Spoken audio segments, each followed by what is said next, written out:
ಈಗ ನಮ್ಮ ಎಮ್.ಎಲ್.ಎ. ಶ್ರೀನಿವಾಸ್ ಇದ್ದಾರೆ, ಅವ್ರನ್ನ ನಾವೆಲ್ಲ ಸೇರಿ ನಮ್ಮ CR ಗೌಡ್ರು, ನಮ್ಮ ರವಿ ಅವರೆಲ್ಲ ಬಂದು ನನ್ನನ್ನು ಕರ್ಕೊಂಡು ಬಂದರು. ಭಾಳ ಆಸಕ್ತಿ ಇದ್ದಾನೆ, ಇವನಿಗೆ ಬೆಳೆಸಬೇಕು, ಒಂದು ಅವಕಾಶ ಮಾಡಬೇಕು ಅಂತೇಳಿ ನಾವು ಅವಕಾಶ ಮಾಡಿಕೊಟ್ಟು, ನಾನೆಲ್ಲ ಸರ್ವೆ ಮಾಡಿಸ್ದೆ, ಅವಕಾಶ ಮಾಡಿಕೊಟ್ಟಾಗ ಭಾಳ ಸ್ಪೀಡಾಗಿ ಕೆಲಸನೂ ಮಾಡ್ತಾಯಿದ್ದಾರೆ. ನನ್ನ ಹತ್ರ ಬೆನ್ನು ಎತ್ತಿಬಿಟ್ಟಿದ್ದಾನೆ ಅವನು ನನಗೆ. ಏನಂದರೆ, ಅಣ್ಣ ಈ ನಮಗೆ ಅಂತರ್ಜಲ ಹೆಚ್ಚಿಸ್ಬೇಕು ನೀನು, ಒಂದು. ಎರಡನೇದು ಮೆಟ್ರೋನ ತಗೊಬಂದು ಇಲ್ಲಿಗೆ ಬಿಡಬೇಕು ನೀನು. ಮೂರನೇದು ಒಂದು ಭಾಗ ರಾಮನಗರ ಜಿಲ್ಲೆಗೆ ಸೇರ್ಕೊಬಿಟ್ಟಿದೆ, ಅದನ್ನು ಏನಾರು ಮಾಡಿ ನಮ್ಮ ಬೆಂಗಳೂರು ಜಿಲ್ಲೆಗೆ ನೀವು ಸೇರಿಸ್ಬೇಕು. ಈ ಮೂರು ಕೂಡ ನನಗೆ ಒಂದು ದೊಡ್ಡ ಬೆಳಗ್ಗೆ ಸಾಯಂಕಾಲ ನಂಗೆ ನಿದ್ರೆ ಮಾಡಿಸ್ದೆ ನನಗೆ ಈ ಕೆಲಸವನ್ನು ಮಾಡಿಸ್ಲಿಕ್ಕೆ ಪ್ರಯತ್ನ ಮಾಡ್ತಾ ಇದ್ದೇನೆ. ನಾನು ಇವತ್ತು ಆ ಥರ ಏನು ಬೇಡಿಕೆ ಇದೆ, ಅವನ ಸ್ವಂತಕ್ಕೇನಿಲ್ಲ, ಇದು ಅವನ ಸ್ವಂತಕ್ಕೇನು ಕೇಳ್ತಾ ಇಲ್ಲ, ಅವನು ಸಮಾಜಕ್ಕೆ ಕೇಳ್ತಾವನೆ, ನಿಮ್ಗೆ ಕೇಳ್ತಾವನೆ, ನಿಮ್ಮ ಋಣವನ್ನು ತೀರಿಸಬೇಕು ಅಂತ ಕೇಳ್ತಾ ಇದ್ದಾನೆ. ಅದಕ್ಕೆ ಆ ಮೂರು ಕೆಲಸಗಳನ್ನು ನಾನು ಮಾಡಲಿಕ್ಕೆ ನನಗೆ ಬದ್ಧತೆ ಇದೆ ಅನ್ನೋ ಮಾತನ್ನು ಕೂಡ ಈ ಸಂದರ್ಭದಲ್ಲಿ ಹೇಳಲಿಕ್ಕೆ ಬಯಸ್ತಾ ಇದ್ದೀನಿ. ನೀವೆಲ್ಲ ಒಕ್ಕಲಿಗರಿದ್ದೀರಿ.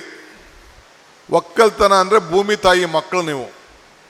ಆ ಒಕ್ಕಲತನದ ಹೆಸರೇ ನೀವು ಬಂದಿದೆಯಲ್ಲ, ಬೇರೆ ಯಾವ ಸಮಾಜಕ್ಕೂ ಆ ಹೆಸರು ಬರಲಿಲ್ಲ, ಅದು ನಿಮಗೆ ಬಂದಿದೆ. ಆದ್ದರಿಂದ ನಾನು ಇನ್ನೊಂದು ಕಡೆ ಒಂದು ಮಾತು ಹೇಳ್ತಾ ಇರ್ತೀನಿ. ಪುರಂದರದಾಸರದ್ದು ಒಂದು ಮಾತು ನಾನು ಆಗಾಗ ಭಾಷಣದಲ್ಲಿ ಬಳಸ್ತಾ ಇರ್ತೀನಿ. ಏನು ಹೇಳ್ತಾರೆ ಅಂದರೆ, ಇದು ಭಾಗ್ಯ ಇದು ಭಾಗ್ಯ ಇದು ಭಾಗ್ಯವಯ್ಯ, ಪದುಬನಾಭನ ಪಾದ ಭಜನೆ ಪರಮ ಸುಖವಯ್ಯ ಅಂತೇಳಿ. ಹಂಗೆ ನೀವು ನಾನು ಒಕ್ಕಲಿಗ ಅಂತ ಹೇಳ್ಕೊಡೋದೇ ಒಂದು ದೊಡ್ಡ ಭಾಗ್ಯ, ಒಂದು ನಮ್ಮ ಪುಣ್ಯ. ಈಗ ನಮ್ಮ ಎಲ್ಲ ಯುವಕರು ಮಿತ್ರರು ನೀವೆಲ್ಲ ಸೇರಿ ನಿಮ್ಮ ಕ್ಷೀರಾಭಿವೃದ್ಧಿ ಸಂಘದವರು ನಾಗರಾಜರ ಅಧ್ಯಕ್ಷತೆ ಎಲ್ಲ ಪಂಚೆ ಹಾಕ್ಕೊಂಡು, ವೈಟ್ ಶರ್ಟ್ ಹಾಕ್ಕೊಂಡು, ಟವಲ್ ಹಾಕ್ಕೊಂಡು, ಏನು ಹಬ್ಬದ ಆಚರಣೆ ರೀತಿಯಲ್ಲಿ ಇವತ್ತು ಪಾಪ ಎಲ್ಲ ನಿಮ್ಮನ್ನೆಲ್ಲ ಸೇರಿಸಿದ್ದಾರೆ, ಭಾಳ ಓಡಾಡ್ತಾ ಇದ್ದಾರೆ. ಆ ಸಂಸ್ಕೃತಿ ನಮ್ಮ ಧರ್ಮವನ್ನು ಉಳಿಸ್ಕೊಳ್ಳಿಕ್ಕೆ ಪ್ರಯತ್ನ ಮಾಡ್ತಾ ಇದ್ದಾರೆ. ನಮ್ಮದೇನು ನಮ್ಮ ಒಕ್ಕಲ್ತನದ ಒಂದು ಸಂಸ್ಕೃತಿ ಇದೆಯಲ್ಲ, ಈ ಪ್ಯಾಂಟು ಶರ್ಟು ಲೇಟಾಗಿ ಬಂತು ಅಷ್ಟೇ. ನಮ್ಮದು ವಿಚಾರನ ನಾವು ಉಳಿಸ್ಕೊಳ್ಳಿಕ್ಕೆ ಅವರು ಪ್ರಯತ್ನವನ್ನು ಮಾಡ್ತಾ ಇದ್ದಾರೆ. ಹಂಗೆ ಈ ಸಂದರ್ಭದಲ್ಲಿ ತಮ್ಗೆ ನಾನು ಹೇಳೋದಷ್ಟೇ, ನೀವೆಲ್ಲ ನೆಲಮಂಗಲ ತಾಲೂಕು ಭಾಳ ಭಾಗ್ಯವಂತರಿದ್ದೀರಿ. ಬೆಂಗಳೂರು ಬೆಳೀತಾ ಇದೆ, ಬೆಂಗಳೂರು ಒಳಗಡೆ ಸೇರ್ಕೊಬಿಡ್ತೀರಿ ಮುಂದಕ್ಕೆ.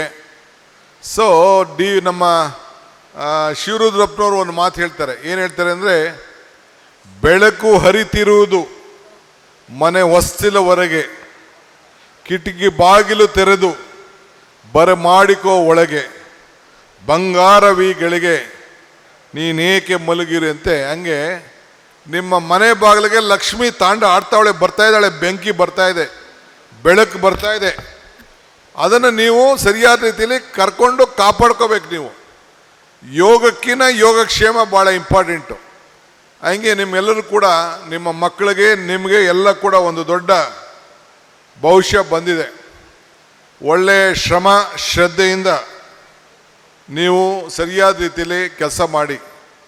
ಮಕ್ಕಳಿಗೆ ಏನು ವಿದ್ಯಾಭ್ಯಾಸ ಇದೆ, ಪ್ರತಿಭೆ, ನಿಮ್ಮ ಪ್ರತಿಭೆಗೆ ಖಂಡಿತ ಪುರಸ್ಕಾರ ಸಿಗ್ತದೆ. ನೀವು ವಿದ್ಯಾರ್ಥಿಗಳು ನಾನು ಹೇಳೋದು ಇಷ್ಟೇ, if you forget the root you will not get the fruit. ನಿಮ್ಮ ತಂದೆ ತಾಯಿಂದವರು, ನಿಮ್ಮ ಶಿಕ್ಷಕರು ಏನು ನಿಮಗೋಸ್ಕರ ಶ್ರಮ ಪಟ್ಟಿದ್ದಾರೆ, ಅದು ಮಾನಸಿಕವಾಗಿರಲಿ. ಬೆಂಗಳೂರು ಹತ್ರ ಇದೆ ಅಂತೇಳಿ ನಿಮ್ಮ ಚಲನವಲನೆಲ್ಲ ನಿಮ್ಮ ತಂದೆ ತಾಯಿಂದಿರಿಗಲ್ಲ, ನಮ್ಮ ಸಮಾಜಕ್ಕೆ ಒಂದು ದೊಡ್ಡ ಆಸ್ತಿಯಾಗಿ ನೀವು ಬೆಳಿಬೇಕು. ಇದು ತಾವೆಲ್ಲ ಗಮನದಲ್ಲಿ ಇಟ್ಕೊಳ್ಳಿ. ಸೊ ಅದರಿಂದ ಇವತ್ತು ನಿಮ್ಮ ಮೇಲೆ ಅಪಾರವಾದಂಥ ನಂಬಿಕೆ ಇಟ್ಕೊಂಡಿದ್ದೀವಿ.